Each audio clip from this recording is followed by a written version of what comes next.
All right, let's just take a quick look at fuel line routing. So coming out of the fuel head, this guy, he was connected to the top of the fuel filter. All right, so that was connected to the top of the fuel filter. So the assumption there is, guy went to the top of the fuel filter, he comes over here and he feeds the top of the fuel head. The one on the bottom splits. So looks like this is the return line that goes all the way back down the side. But then this one that splits off here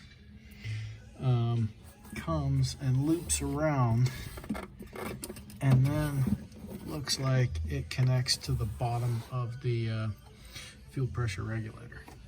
So return line and feed line,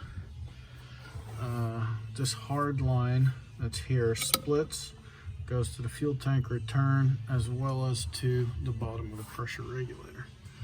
So top of the pressure regulator has the fuel feed, and then it comes through.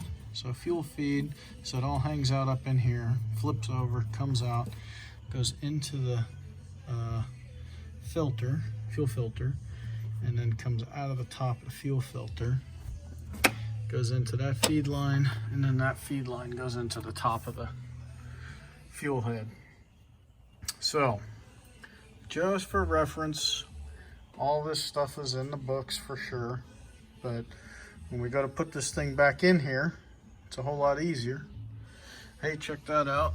There's not even a plug connected on the CIS fuel pump safety. So yeah, 79 with a throttle position sensor. Sweet! Figure out what the hell all that's about. But just a little bit of fuel line information for the early 911 turbos. Thanks for watching, and can't wait to see what comments we hear back.